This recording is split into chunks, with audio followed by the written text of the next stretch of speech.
शांति 24 मे 2024 प्रातः मुरली बाबा कहते मीठे बच्चे देही अभिमानी बाबा तुमको देही अभिमानी हेबार पाठ पढ़ाउछंती। तुमर पुरुषार्थ हेला देह अभिमान को छाड़िबा। देही अभिमानी बाबा तुमको देही अभिमानी हेबार पाठ पढ़ाउछंती। तुमर पुरुषार्थ हेला देह अभिमान को छाड़िबा। प्रश्न देह अभिमानी हेबा द्वारा केउ रोगटी प्रथमे उत्पन्न होई थाए? देह अभिमानी हेबा द्वारा केउ रोगटी प्रथमे उत्पन्न होई थाए?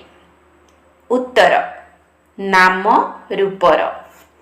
एही रोग ही विकारी करि देई थाए।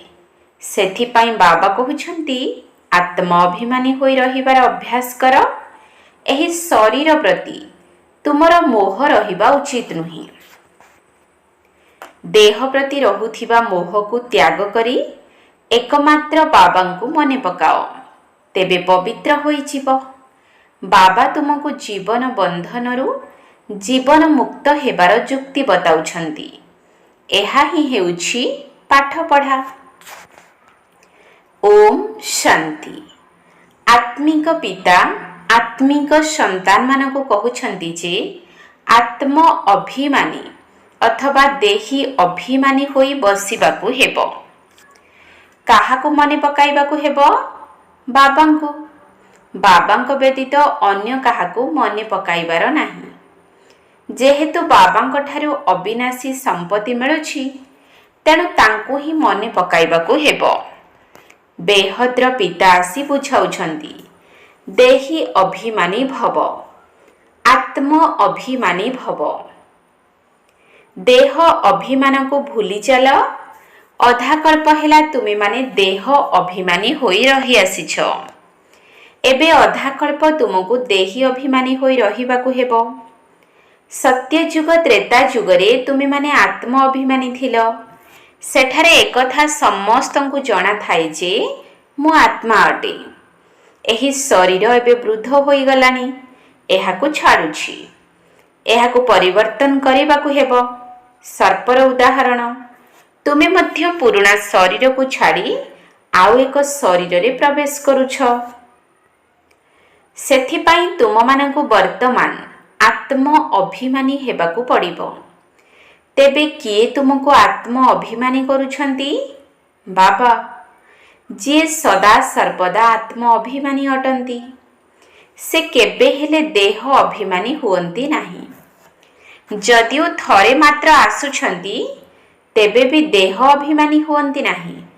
कारण एही शरीर तो अन्यर जाहाकू उद्धार सूत्र रे नेइछंती। एही शरीर सहित तांकर कोनोसी मोह नाही। जे उद्धार नहीं थाए तार कोनोसी मोह न थाए। कारण जानी थाए जे एही शरीर को तो छाड़िबाकू हेबो। बाबा बुझाउछंती मो ही आसी तुम मानकू पावन करूछि। तुमे माने सतो प्रधान थिल, पुणी तम प्रधान होई जाइछ। एबे पुणी पवित्र हेबा पाई तुम मानकू मो सहित जोग लगाइबा सिखाउछि। तेबे एहाकू जोग शब्द न कही याद अर्थात मने पकाइबा कहिबा ठीक हेबो। याद करिबा सिखाउछि। जेपरि लौकिक बापांकर पिला माने निजर पितांको मने पकाई थांती, सेहीपरि तुमको मध्य निजर पितांको मने पकाइबाकू हेबो। आत्मा ही मने पकाई थाए। जेतेबेले रावण राज्य आरंभ होई थाए सेतेबेले तुमे पिला माने देह अभिमानी होई जाई थाओ। पुणी बाबा आसी तुमको आत्म अभिमानी करि थांती। देह अभिमानी हेबा द्वारा तुमे माने अन्यर नाम रूपरे आकर्षित होई जाओ, विकारी होई जाओ। नहेले तुमे समस्ते निर्विकारी थिल। पुनर्जन्म नेई नेई तुमे माने विकारी होई जाइछ। ज्ञान काहाकू कहा जाए? भक्ति काहाकू कहा जाए? एहा तो बाबा ही बुझाउछंती। भक्ति द्वापर जुगरु ही आरंभ होई थाए। जेतेबेले कि 5 विकार रूपी रावण राज्यर स्थापना होई थाए। ଭାରତକୁ ହିଁ ରାମ ରାଜ୍ୟ ଏବଂ ରାବଣ ରାଜ୍ୟ କୁହାଯାଏ। କିନ୍ତୁ ଏକଥା ଜାଣିନାହାନ୍ତି ଯେ କେତେ ସମୟ ରାମ ରାଜ୍ୟ ଏବଂ କେତେ ସମୟ ରାବଣ ରାଜ୍ୟ ଚାଲିଛି। ଏହି ସମୟରେ ସମସ୍ତେ ତମ ପ୍ରଧାନ ପଥର ବୁଦ୍ଧି ଅଟନ୍ତି, କାରଣ ସମସ୍ତେ ଭ୍ରଷ୍ଟାଚାରରୁ ହିଁ ଜନ୍ମ ନେଉଛନ୍ତି। ସେଥିପାଇଁ ଏହାକୁ ବିକାରୀ ଦୁନିଆ କୁହାଯାଉଛି। ନୂଆ ଦୁନିଆ ଏବଂ ପୁରୁଣା ଦୁନିଆ ମଧ୍ୟରେ ରାତି ଦିନର ପାର୍ଥକ୍ୟ ରହିଛି। ନୂଆ ଦୁନିଆରେ କେବଳ ଭାରତ ହିଁ ଥିଲା। ଭାରତ ଭଳି ପବିତ୍ର ଭୂଖଣ୍ଡ ଆଉ କେହି ହୋଇପାରିବ ନାହିଁ। ପୁଣି ଭାରତ ଭଳି ଅପବିତ୍ର ମଧ୍ୟ କେହି ହେଉନାହାନ୍ତି। ଯିଏ ପବିତ୍ର ସେହିମାନେ ହିଁ ପୁଣି ଅପବିତ୍ର ହୋଇଯାଇଥାନ୍ତି, ପୁଣି ପବିତ୍ର ହୋଇଥାନ୍ତି। ତୁମେମାନେ ଜାଣିଛ, ଦେବୀ ଦେବତାମାନେ ପବିତ୍ର ଥିଲେ, ପୁଣି ପୁନର୍ଜନ୍ମ ନେଇ ନେଇ ଅପବିତ୍ର ହୋଇଯାଇଛନ୍ତି। ସବୁଠାରୁ ଅଧିକ ଜନ୍ମ ମଧ୍ୟ ଏହିମାନେ ହିଁ ନେଉଛନ୍ତି। ବାବା ବୁଝାଉଛନ୍ତି, ମୁଁ ବ୍ରହ୍ମାଙ୍କର ବହୁତ ଜନ୍ମର ଶେଷ ଜନ୍ମର ମଧ୍ୟ ଶେଷ ସମୟରେ ଆସୁଛି। ଏହି ପ୍ରଥମ ନମ୍ବରର ଆତ୍ମା ଯେତେବେଳେ 84 ଜନ୍ମ ଶେଷ କରି ବାନପ୍ରସ୍ଥ ଅବସ୍ଥାକୁ ଆସିଯାଉଛି, ସେତେବେଳେ ହିଁ ମୁଁ ପ୍ରବେଶ କରୁଛି। ଇଏ ତ୍ରିମୂର୍ତ୍ତି ବ୍ରହ୍ମା ବିଷ୍ଣୁ ଶଙ୍କର ମଧ୍ୟ ଅଟନ୍ତି। କିନ୍ତୁ ଏକଥା କାହାକୁ ବି ଜଣା ନାହିଁ, କାହିଁକି ନା ତମ ପ୍ରଧାନ ଅଟନ୍ତି ନା। କାହାର ବି ଜୀବନ କାହାଣୀ କୌଣସି ମନୁଷ୍ୟ ମାତ୍ରଙ୍କୁ ଜଣା ନାହିଁ। ପୂଜା ତ କରୁଛନ୍ତି, କିନ୍ତୁ ସବୁକିଛି ଅନ୍ଧବିଶ୍ୱାସରେ କରୁଛନ୍ତି।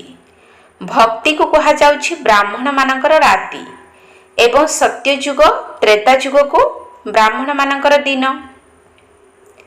ତେବେ ବ୍ରହ୍ମା ଯଦି ପ୍ରଜାପିତା ହେଲେ, ତେବେ ତାଙ୍କର ନିଶ୍ଚିତ ସନ୍ତାନମାନେ ମଧ୍ୟ ଥିବେ ନା।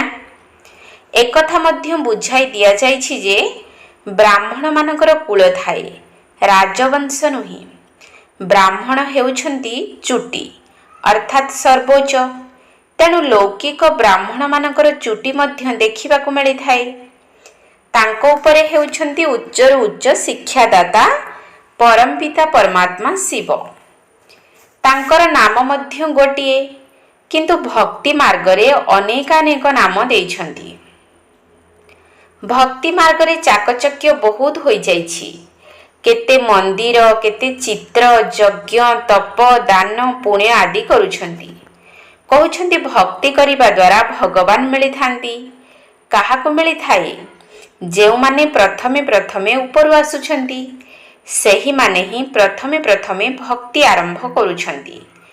ଯେଉଁମାନେ ବ୍ରାହ୍ମଣ ତଥା ଦେବତା ହେଉଛନ୍ତି, ସେହିମାନେ ହିଁ ଯଥା ରାଜାରାଣୀ ତଥା ପ୍ରଜା, ସର୍ବଗୁଣ ସମ୍ପନ୍ନ, 16 କଳା ସମ୍ପୂର୍ଣ୍ଣ, ସମ୍ପୂର୍ଣ୍ଣ ନିର୍ବିକାରୀ, ଅହିଂସା ପରମୁ ଦେବୀ ଦେବତା ଧର୍ମ ଥିଲେ। ଭାରତରେ ଏକମାତ୍ର ଆଦି ସନାତନ ଦେବୀ ଦେବତା ଧର୍ମ ଥିଲା। ସେତେବେଳେ ଅମାପ ସମ୍ପତ୍ତି ମଧ୍ୟ ଥିଲା। ବାବା ମନେ ପକାଇ ଦେଉଛନ୍ତି ଯେ ପ୍ରଥମେ ପ୍ରଥମେ ତୁମେ ଦେବୀ ଦେବତା ଧର୍ମର ଆତ୍ମାମାନେ ହିଁ 84 ଜନ୍ମ ନେଉଛ। ସମସ୍ତେ ନେଉନାହାନ୍ତି। ପ୍ରକୃତରେ ହେଉଛି 84 ଜନ୍ମ, କିନ୍ତୁ ଦୁନିଆରେ 84 ଲକ୍ଷ ଜନ୍ମ ବୋଲି କହିଦେଉଛନ୍ତି। କଳ୍ପର ଆୟୁଷ ମଧ୍ୟ ଲକ୍ଷ ଲକ୍ଷ ବର୍ଷ ବୋଲି କହିଦେଉଛନ୍ତି। ବାବା କହୁଛନ୍ତି ଏହା ହେଉଛି 5000 ବର୍ଷର ଡ୍ରାମା। ତେଣୁ ଏହା ହେଲା ଜ୍ଞାନ, ଜ୍ଞାନର ସାଗର ଏକମାତ୍ର ଶିବ ବାବା ବୋଲି ଗାୟନ ମଧ୍ୟ ରହିଛି। ସେମାନେ ହେଲେ ହଦ୍ର ଅର୍ଥାତ୍ ଲୌକିକ ପିତା, ଇଏ ହେଉଛନ୍ତି ବେହଦ୍ର ଅର୍ଥାତ୍ ପାରଲୌକିକ ପିତା।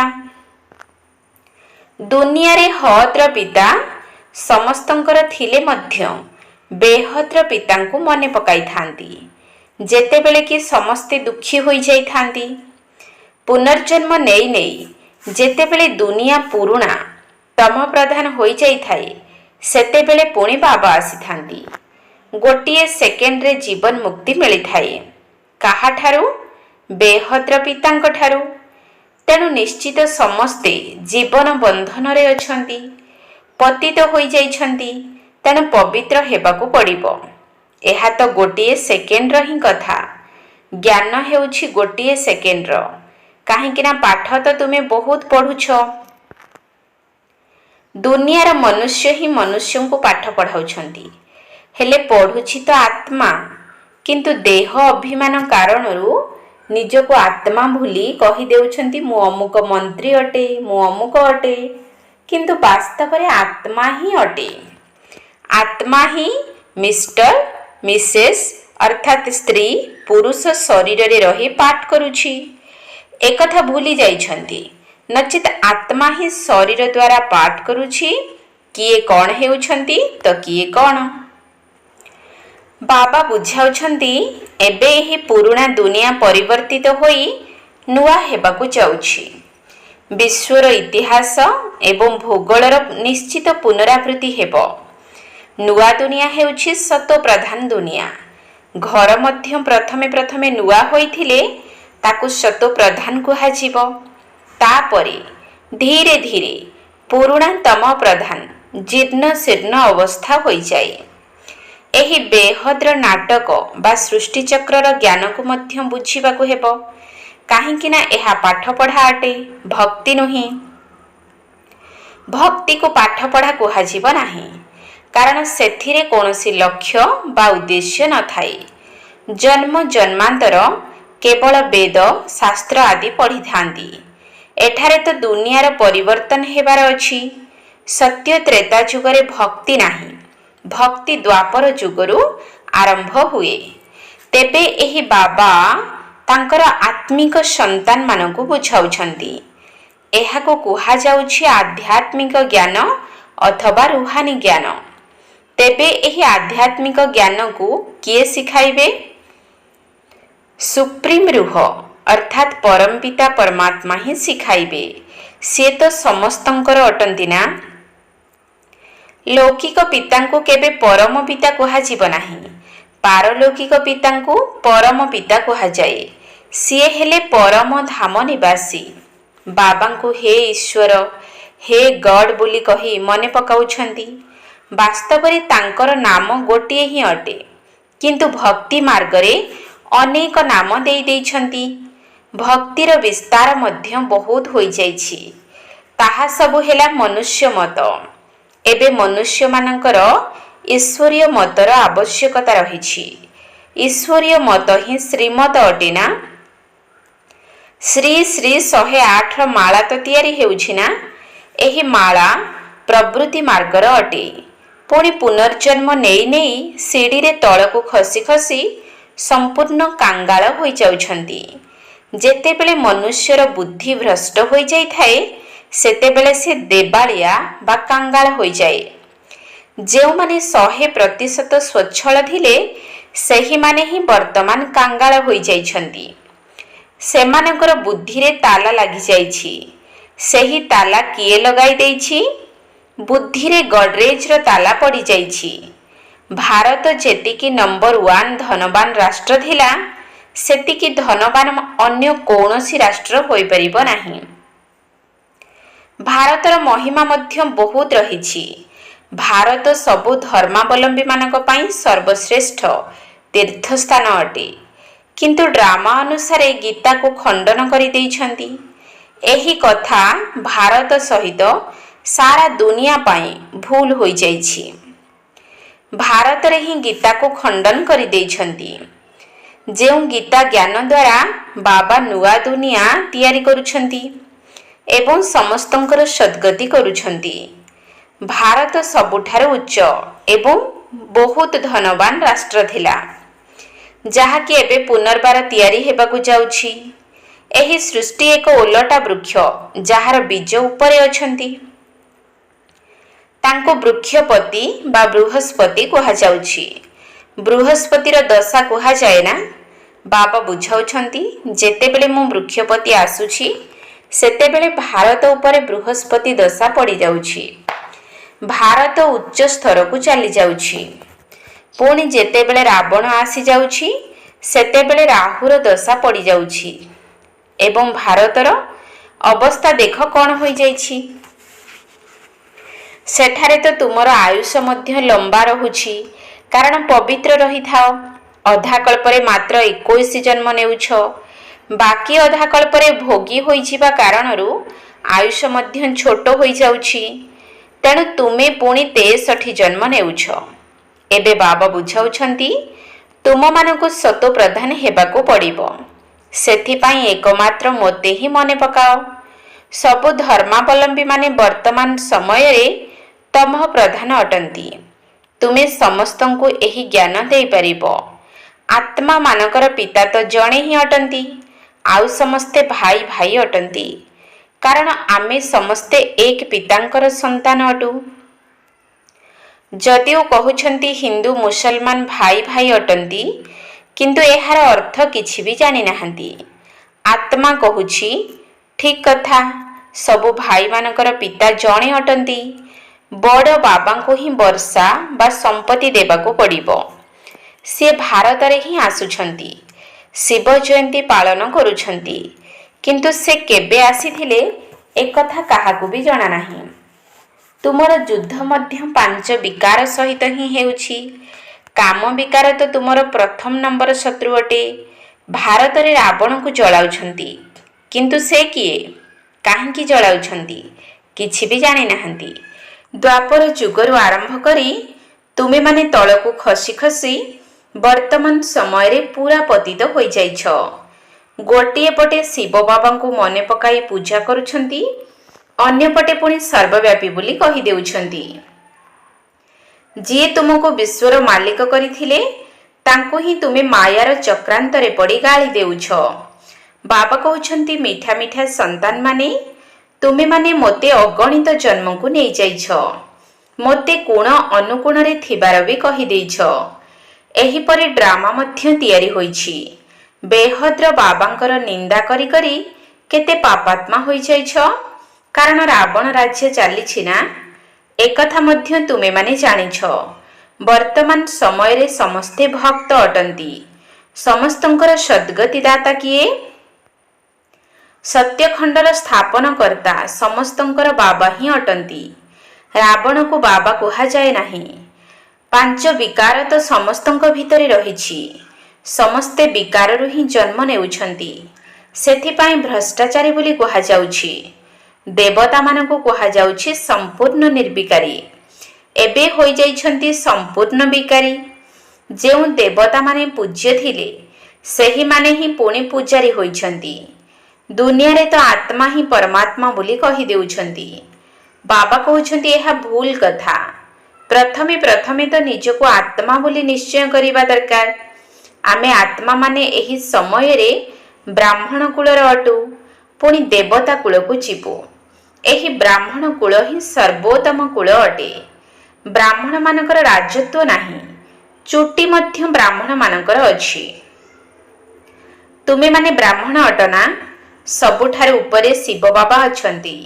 ଭାରତରେ ବିରାଟ ରୂପ ତିଆରି କରୁଛନ୍ତି, କିନ୍ତୁ ସେଥିରେ ନା ଉଚ୍ଚରୁ ଉଚ୍ଚ ବ୍ରାହ୍ମଣମାନେ ଅଛନ୍ତି, ନା ବ୍ରାହ୍ମଣମାନଙ୍କର ପିତା ଶିବ ବାବା ଅଛନ୍ତି। କାରଣ ଏହାର ଅର୍ଥକୁ ବୁଝିନାହାନ୍ତି। ତ୍ରିମୂର୍ତ୍ତିର ଅର୍ଥ ମଧ୍ୟ ବୁଝିନାହାନ୍ତି। ନଚେତ୍ ଭାରତର କୋଟ ଅଫ ଆର୍ମସ ଅର୍ଥାତ୍ କୁଳଚିହ୍ନ ତ୍ରିମୂର୍ତ୍ତି ଶିବଙ୍କର ହିଁ ହେବା ଉଚିତ। ଏବେ ତ ଏହା କଣ୍ଟାର ଜଙ୍ଗଲ ହୋଇଯାଇଛି।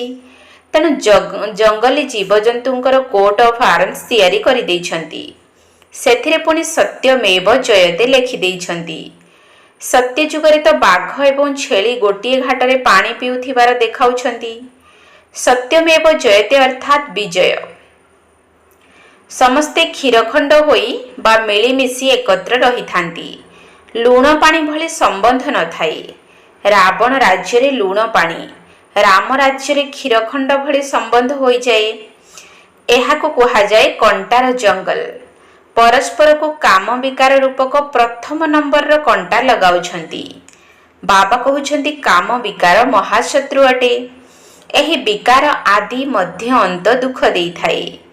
ଏହାର ନାମ ହିଁ ହେଉଛି ରାବଣ ରାଜ୍ୟ। ବାବା କହୁଛନ୍ତି ଏହି 5 ବିକାର ଉପରେ ବିଜୟ ପ୍ରାପ୍ତ କରି ଜଗତ ଜିତ ହୁଅ। ଏହି ଅନ୍ତିମ ଜନ୍ମରେ ନିର୍ବିକାରୀ ହୁଅ। ତୁମେମାନେ ତମ ପ୍ରଧାନ ପତିତ ହୋଇଯାଇଛ, ତେଣୁ ପୁନର୍ବାର ସତୋ ପ୍ରଧାନ ପାବନ ହୁଅ। ଗଙ୍ଗା କୌଣସି ପତିତ ପାବନୀ ନୁହେଁ। ଶରୀରର ମଇଳା ତ ଘର ପାଣିରେ ମଧ୍ୟ ସଫା କରିପାରିବ। ଆତ୍ମା ତ ସଫା ହୋଇପାରିବ ନାହିଁ। भक्ति मार्ग रे ढेर को ढेर गुरु माने रहिछंती। सद्गुरु तो जणे ही अटंती जे कि सद्गति कराउछंती। से सुप्रीम अर्थात परम पिता मध्य अटंती, परम शिक्षक मध्य अटंती, परम सद्गुरु मध्य अटंती। से ही तुमको सृष्टिर आदि मध्य अंतर ज्ञान सुनाउछंती। अच्छा, मीठा मीठा शिकिलधे संतान मानक प्रति माता पिता बाप दादांकर मधुर स्नेह भरा स्मृति एवं सुप्रभात। आत्मिक पितांकर आत्मिक संतान मानकु नमस्ते। आत्मिक संतान मानकर आत्मिक बाप दादांकु नमस्ते नमस्ते नमस्ते, सुप्रभात। धारणा पाई मुख्य सार। 1 नंबर पॉइंट, सतो प्रधान हेबा पाई एकमात्र बाबांक व्यतीत अन्य काहाको भी मने पकाइबार नाही। देही अभिमानी हेबार अभ्यास करिबार अछि। सतो प्रधान हेबा पाई एकमात्र बाबांक व्यतीत अन्य काहाको भी मने पकाइबार नाही। देही अभिमानी हेबार अभ्यास करिबार अछि।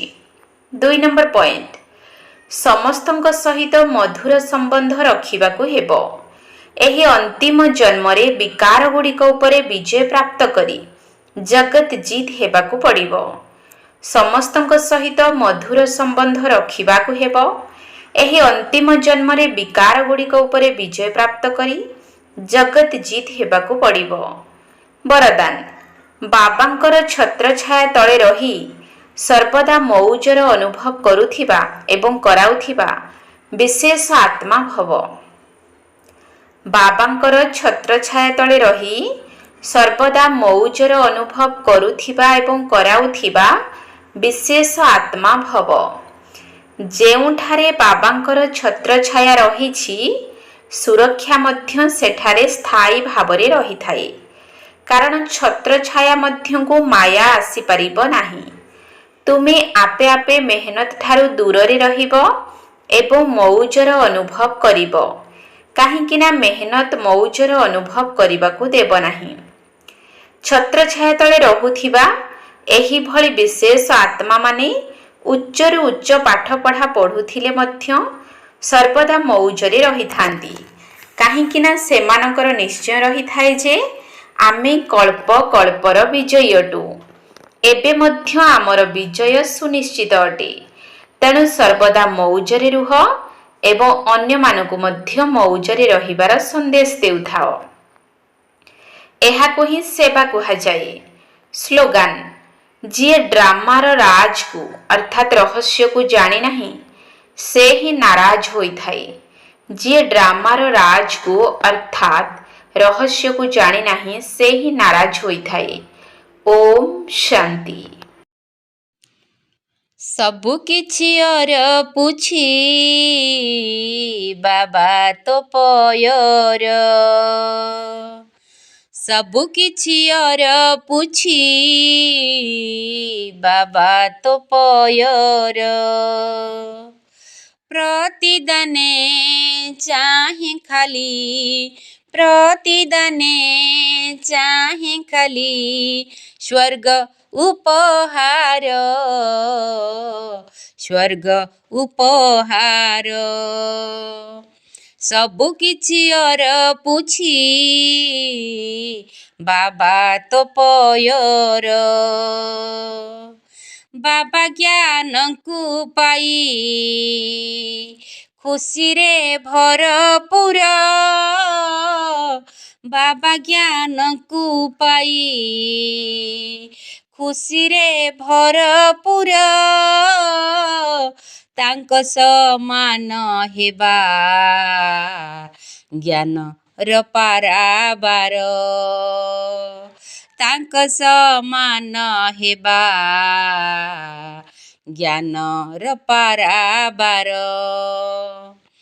चिंता मुक्त हेबा पाई, चिंता मुक्त हेबा पाई ज्ञान कुसुमर। सबु किछि और पुछि बाबा तो पयर। ସବୁ କିଛି ଅର ପୁଛି